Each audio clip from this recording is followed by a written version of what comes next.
प्यारे विद्यार्थियों नमस्कार।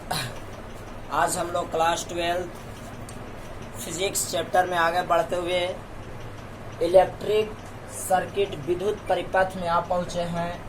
हम लोगों ने पिछले वीडियो तक इलेक्ट्रिक करंट का न्यूमेरिकल को किया था।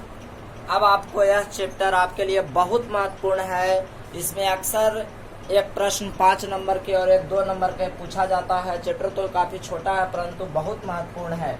तो अगर इसमें आपको 5 नंबर और 2 7 नंबर को पूरा अध्ययन कर लेना है, 7 नंबर आपको बेजोड़ तरीका से ग्रहण कर लेना है, ले लेना है, तो आप हमारी बात को केवल 5 मिनट सावधानी से समझें। हम पूरे विश्वास के साथ कह सकते हैं कि आपको 5 नंबर अपना कोई नहीं रोकेगा। तो आइए बिना लेट किए हुए हम लोग विद्युत परिपथ को शुरू करते हैं। सर्वप्रथम आपको ये तो पता होगा कि विद्युत परिपथ क्या है। वैसा पथ जिससे होकर विद्युत धारा का प्रवाह होता है विद्युत परिपथ कहलाता है। ये सब आप लोग को पहले से पता है कि विद्युत परिपथ होने का मतलब है कि जिससे विद्युत धारा का प्रवाह हो। कहने का तात्पर्य है कि जब हम लोग किसी बोर्ड में से तार को जोड़कर दूसरे जगह ले जाते हैं तो उसको में विद्युत धारा बहता है। यानी जो हमारे घरों में लाइन है जिसमें विद्युत धारा जा रहा है, तार है, वह विद्युत परिपथ है। तो विद्युत परिपथ आप लोग को पता है, आपने क्लास 10 में पढ़ लिया है। जिससे विद्युत धारा का प्रवाह हो जिस पथ से, वह विद्युत परिपथ कहलाता है। खुले में विद्युत धारा का प्रवाह नहीं होता है, ये आपको पता है। मैं विद्युत परिपथ की परिभाषा भी करा दूंगा, लेकिन अब पहले हम लोग का धर्म आता है विद्युत परिपथ से संबंधित महत्वपूर्ण पद। इस चैप्टर को सही से समझने के लिए हम लोग को पहले सीखना आवश्यक है विद्युत परिपथ से संबंधित महत्वपूर्ण पद। क्या है महत्वपूर्ण पद, उसको पहले हम लोग समझते हैं ताकि आप लोग और अच्छी से ग्रहण कर सके। सर्वप्रथम जाल, अंग्रेजी में इसको हम लोग कहते हैं नेटवर्क। क्या कहते हैं? नेटवर्क। तो देखिए, आप परिभाषा पर कदापि मत जाए, पहले जो मैं आपको समझा रहा हूँ उसको समझिए। जैसे मान लीजिए कि हमारे घर में एक बैटरी रखा हो, उस बैटरी से हम लोग एक तार जोड़ करके बल्ब जला देते हैं। ध्यान दीजिएगा, उसी बैटरी से तार जोड़ करके हम लोग टीवी भी चलाते हैं, फिर तार जोड़ करके पंखा भी चलाते हैं, और हो सके तो और तरह तरह के उपकरणों का प्रयोग करने लगते हैं। तो एक वो विद्युत स्रोत लगा और उसको कई तरह से उपकरण लग गए, और इस सब से एक ही बैटरी से सब विद्युत स्रोत जुट गए हैं। तो इन सबको जुट जाने के कारण जो एक जाल बन गया, मतलब एक नेटवर्क बन गया, उसी को हम लोग कहते हैं कि यह विद्युत का जाल है। मतलब बहुत जाल फैला हुआ है। तो जाल कहने का मतलब एक विद्युत स्रोत हो, उसको से कई तरह के विद्युत चालक अवयव, ट्रांजिस्टर जोड़ दीजिए आप, radio transistor, TV, cooler, fridge, पंखा, ये सब जोड़ दीजिए तो वो एक जाल बना लेता है। और आपको पता होगा कि रेडियो, फ्रिज जितना भी है, टीवी जो है, वह विद्युत धारा को अपने में खपत करा देता है। यानी वह विद्युत धारा के प्रभाव को कम करते जाता है, यानी वह प्रतिरोध का काम करता है। तो नेटवर्क के हम लोग समझेंगे। नेटवर्क क्या है? किसी विद्युत स्रोत, कोई विद्युत स्रोत मान लीजिए बैटरी, एवं उससे जुड़कर विभिन्न चालक वस्तुएं, ध्यान दीजिए, कोई विद्युत स्रोत एवं उससे जुड़कर विभिन्न चालक वस्तुएं जैसे प्रतिरोध, धारिता, प्रेरक और ट्रांजिस्टर। मान लीजिए कि यह सब टीवी, फ्रिज, कूलर है, उसी को कहा जा रहा है क्योंकि वो सब प्रतिरोध उत्पन्न करेगा। प्रतिरोध, धारिता, प्रेरक और ट्रांजिस्टर कई परिपथ का समूह बनाते हैं। परिपथों का सोचिए, कई परिपथ बनेंगे कि नहीं बनेंगे? टीवी ला अलगे तार लग जाएगा, फ्रिज ला अलगे लग जाएगा, कूलर ला अलगे लग जाएगा, पंखा ला अलगे लग जाएगा, तो ये सब जाल बना देंगे। कई परिपथों का समूह बनाते हैं, सभी का एक एक पथ बन जाएगा जिससे विद्युत धारा का प्रवाह होने लगेगा। कई परिपथों का समूह बनाते हैं जिसे हम लोग जाल या नेटवर्क कहा जाता है। जिसे क्या कहा जाता है? जाल कहा जाता है। तो जाल आप अपने हिसाब से समझें कैसे हम लोग जाल क्या कहते हैं। जाल कहने का तात्पर्य है किसी विद्युत स्रोत, मान लीजिए कोई बैटरी से जुड़कर, एक बैटरी से रेडियो, टेलीविजन या रेडियो, टेलीविजन, कूलर, फ्रिज, पंखा, ये सब जोड़ दीजिए। उन सब के लिए अलग अलग जो पथ, जो तार निकलेगा, वह विद्युत परिपथ का समूह होगा और इसी को हम लोग जाल कहते हैं। तो नेटवर्क किसी विद्युत स्रोत एवं उससे जुड़कर विभिन्न चालक वस्तुएं, प्रतिरोध, धारिता, प्रवेग, ट्रांजिस्टर कई परिपथों का समूह बनाते हैं। इन परिपथों के समूह को क्या कहा जाता है? जाल कहा जाता है। तो जाल में क्या होता है? परिपथों का समूह होता है जो एक ही विद्युत स्रोत से जुड़े होते हैं। तो देखिए आपके समझने के लिए यहाँ एक जाल बनाया गया है, इस जाल को समझिए, ध्यान दीजिए। यहाँ पे एक बैटरी है, यह क्या है, बैटरी है। बैटरी से यहाँ देखिए प्रतिरोध मान लीजिए कि टीवी जुटा हुआ है, फिर यहाँ चले तो फिर एक प्रतिरोध है, यहाँ पर भी मान सकते हैं पंखा जुटा हुआ है, मान लीजिए यहाँ फिर एक प्रतिरोध है, फिर यहाँ भी एक प्रतिरोध है, यह धारिता है, यह प्रेरकत्व है। आप एक बार गहन रूप से सबको देख लें, यह प्रतिरोध प्रतिरोध प्रतिरोध प्रतिरोध, यह प्रेरकत्व, और यह क्या है, धारिता, यह विद्युत स्रोत है यानी बैटरी है, और सब के मिला करके इसको हम लोग क्या कहते हैं, जाल कहते हैं। ठीक है, अब आप सोचिए, अब हम लोग का अगला टॉपिक है शाखा क्या है। ठीक है, शाखा, ब्रांच।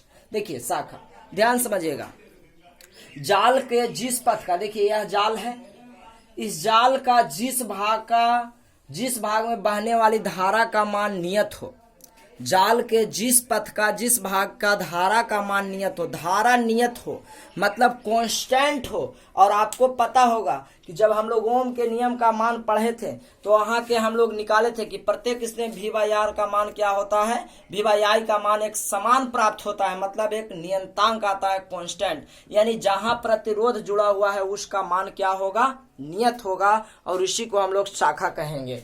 तो शाखा किसे कहते हैं, जाल के जिस पथ का धारा नियत हो, मतलब जाल के जिस भाग में धारा नियत हो, जाल के जिस भाग में धारा नियत हो वह क्या कहलाता है, शाखा कहलाता है। तो देखिए यहाँ प्रतिरोध है तो AB, यहाँ भी प्रतिरोध है तो BF, EF और CE, ये सब क्या है, शाखा है। तो आप लिख सकते हैं, क्या क्या लिख सकते हैं शाखा में, देखिए AB, BF, EF एवं CE शाखा है। क्या है, शाखा है। कोई सोच रहे होंगे कि आप BC के शाखा क्यों न करें, तो यह प्रेरकत्व है, नहीं कि प्रतिरोध है। CD में यह धारता है, नहीं कि प्रतिरोध है। जहां प्रतिरोध होता है वहीं धारा का मान नियत होता है, यह आप पहले पढ़ चुके हैं। अब अगला कहता है संधि बिंदु, बहुत सिंपल। तो आप ब्रांच तो पहले समझ पाए होंगे, जिस पथ में धारा का मान नियत होता है वह शाखा कहलाता है। अब संधि बिंदु, देखिए संधि बिंदु या इसको अंग्रेजी में हम लोग कहते हैं नोड पॉइंट, बहुत इंपॉर्टेंट है नोड पॉइंट। नोड पॉइंट क्या है, देखिए जाल का वह बिंदु, ध्यान दीजिए, जाल का वह बिंदु जहां दो या दो से अधिक शाखाएं मिलते हो, क्या, शाखा मिलते हो, जाल का वह बिंदु जहां दो या दो से अधिक शाखा मिलते हो। तो देखिए यह शाखा, यह B बिंदु पर मिल रहा है, F बिंदु पर मिल रहा है, E बिंदु पर मिल रहा है ना। यहाँ तो नहीं मिल रहा है आपको शाखा, एक ही को मिल रहा है। देखिए यह शाखा मिल रहा है, यहाँ पे आपको 2 गो शाखा, यहाँ पर भी 2 गो शाखा, यहाँ पर भी 2 गो शाखा।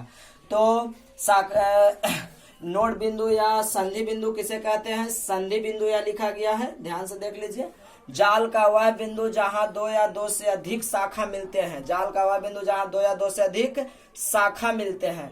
तो देखिए कहाँ कहाँ मिल रहा है, मिलते हैं, तो B पर मिल रहा है, E पर मिल रहा है, F पर। तो हम लोग कहेंगे BEF बिंदु कहेंगे मिलते हैं, तो BEF क्या है, संधि बिंदु है। क्या है जी, संधि बिंदु है या नोड बिंदु है, संधि बिंदु है या नोड बिंदु है।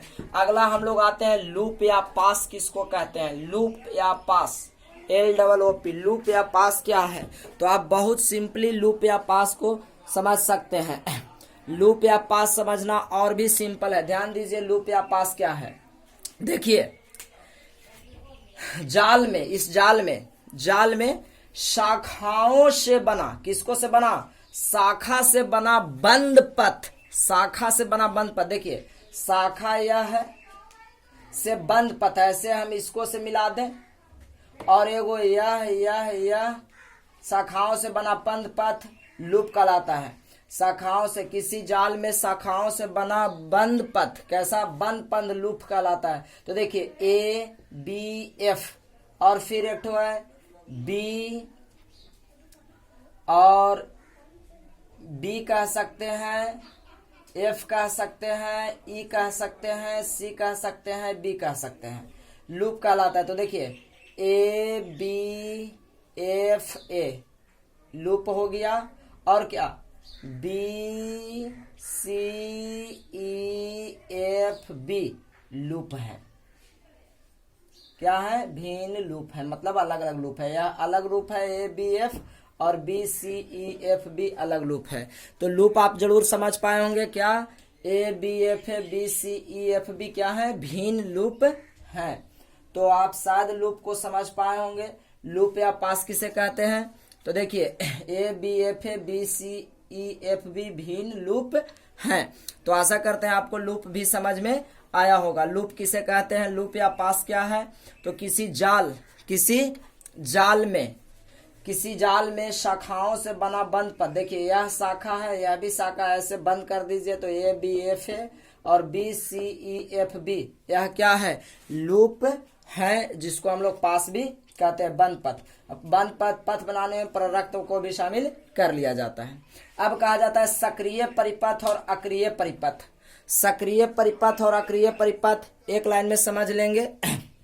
सक्रिय परिपथ और अक्रिय परिपथ आप वेरी सिंपली समझ सकते हैं। देखिए सक्रिय परिपथ क्या है? जिस परिपथ में विद्युत स्रोत लगा हो, जिस परिपथ में विद्युत स्रोत लगा हो, देखिएगा ध्यान से, ए बी एफ ए में विद्युत स्रोत लगा है, ए बी एफ ए में विद्युत स्रोत, मानो यहाँ बैटरी लगा है, इसमें बैटरी लगा है, ठीक है, और B C F E B में बैटरी नहीं लगा है। तो जिसमें बैटरी लगा है वह सक्रिय स्रोत है, और जिसमें बैटरी नहीं लगा है वह अक्रिय परिपथ है। सक्रिय परिपथ किसको कहते हैं? जिसको में कोई विद्युत स्रोत लगा हो। तो हम लोग, और अक्रिय परिपथ किसे कहते हैं? जिसमें कोई विद्युत परिपथ नहीं लगा हो। तो जिस परिपथ में विद्युत स्रोत लगा हो उसे हम लोग क्या कहते हैं? सक्रिय परिपथ। यानी आपको ए बी एफ ए सक्रिय परिपथ है, जबकि अक्रिय परिपथ जिस परिपथ में विद्युत स्रोत नहीं लगा हो। तो बी सी, देखिए B C E F B अक्रिय परिपथ है, ठीक है। सक्रिय परिपथ जिस परिपथ में विद्युत स्रोत लगा हो सक्रिय परिपथ कहलाता है। ए बी एफ सक्रिय परिपथ है और B C E F B अक्रिय परिपथ है। तो हम लोग जरूर समझ पाए होंगे सक्रिय परिपथ, अक्रिय परिपथ, जाल, शाखा, संधि बिंदु, लूप या पास क्या है। तो मैं एक बार फिर से दोहरा दूं, जाल किसे कहते हैं? जाल किसे कहा जाता है? तो जाल किसी विद्युत स्रोत से जुड़कर कई चालक वस्तुएं जैसे ट्रांजिस्टर हो गया और प्ररक्त हो गया, प्रतिरोध हो गया, धारता, ये सब मिल करके एक जाल बनाते हैं, ठीक है, जिसको नेटवर्क भी कहा जाता है। ब्रांच या शाखा, जाल के जिस भाग में धारा का मान नियत हो वह शाखा कहलाता है। शाखा जिसको हम प्रतिरोध लगल होगा, A B B F C E और बी सी ई एफ और सी शाखा है। जबकि संधि बिंदु नोड पॉइंट, जहां दो या दो से अधिक शाखाएं मिलते हैं वह संधि बिंदु या नोड पॉइंट कहलाता है। लूप या पास, शाखाओं से बना बंद पथ लूप या पास कहलाता है। ए बी एफ ए और B C E F B एक लूप या पास हैं, अलग अलग हैं दोनों। सक्रिय परिपथ जिसमें विद्युत स्रोत लगा हो सक्रिय परिपथ कहा जाता है। अक्रिय परिपथ जिसमें विद्युत स्रोत न लगा हो अक्रिय परिपथ। सक्रिय परिपथ ए बी एफ ए है, अक्रिय परिपथ B C E F B है। तो आशा करते हैं आपको यह वीडियो जरूर समझ में आया होगा। तो आगे हम लोग चलते हैं और कुछ और बातों को शामिल करते हैं। तो इसमें एक और प्रश्न विद्युत परिपथ को भी शामिल कर लेते हैं। अगला वीडियो आपके लिए बहुत इंपॉर्टेंट होगा, जिसमें हम लोग किरचॉफ का नियम को समझेंगे। किरचॉफ ने क्या नियम, क्या सिद्धांत दिया था। परीक्षा में 5 नंबर के किरचॉफ नियम पूछा जाता है, तो आप लोग जरूर उस वीडियो को देखें। तो अब थोड़ा सा इसमें विद्युत परिपथ का एक परिभाषा को शामिल कर लिया जाता है, ठीक है। अगला इस टॉपिक में एक और छोटा प्रश्न है, विद्युत परिपथ क्या है, ये आप लोग क्लास 10 में पढ़े हैं। तो जिस पथ से होकर विद्युत धारा का प्रवाह होता है विद्युत परिपथ कहलाता है। हमने वीडियो को आराम में समझाया है। मान लेते हैं कि एक बैटरी से हम लोग जब तार जोड़ के बल्ब जलाते हैं, तो जो वहां धारा गया तार से बल्ब के पास, वह तार जो है विद्युत परिपथ है। तो जितना भी हम लोग का घर में तार खींचा होता है वह विद्युत परिपथ ही होता है। तो विद्युत परिपथ जिस पथ से होकर विद्युत धारा का प्रवाह होता है वह विद्युत परिपथ कहलाता है। नोट, विद्युत धारा का प्रवाह खुले परिपथ में नहीं होता है। मतलब कहने का मतलब, जब विद्युत परिपथ हम लोग चला रहे हैं, पंखा टीवी चला रहे हैं, जो भी, अगर तार कट जाएगा तो पंखा या टीवी चल पाएगा नहीं, तो उसी को हम लोग खुला परिपथ कहते हैं। तो खुले परिपथ में विद्युत धारा का प्रवाह नहीं होता है। तो आशा करते हैं आपको विद्युत परिपथ जरूर समझ में आया होगा, नेटवर्क के बारे में भी समझे होंगे। अगर समझे हैं तो आप हमें इस प्रश्न का उत्तर कमेंट बॉक्स में जरूर दें। जाल के जिस स्थान पर दो या अधिक शाखा मिलते हैं वह है जाल के जिस स्थान पर दो या अधिक शाखा मिलते हैं वह है branch, loop, network, node point. तो आपका उत्तर का हमें जरूर इंतजार रहेगा। और आप अगला वीडियो किरचॉफ का नियम देखना कदापि ना भूलें, आपके लिए 5 नंबर परीक्षा में उपयोगी होते हैं। तो किरचॉफ ने 2 नियमों को दिया था, जिसमें से हम लोग पहला नियम को पहले शामिल कर रहे हैं और किरचॉफ के नियम और उसके सिद्धांत को पढ़ रहे हैं। तो आप जरूर देखिए किरचॉफ नियम का वीडियो। या आपको वीडियो पसंद आया है तो लाइक करना ना भूलें और अपने दोस्तों के साथ भी शेयर कर दें। हमारे चैनल को सब्सक्राइब ना किए हैं तो सब्सक्राइब जरूर कर लें। ठीक है, आगे देखते हैं।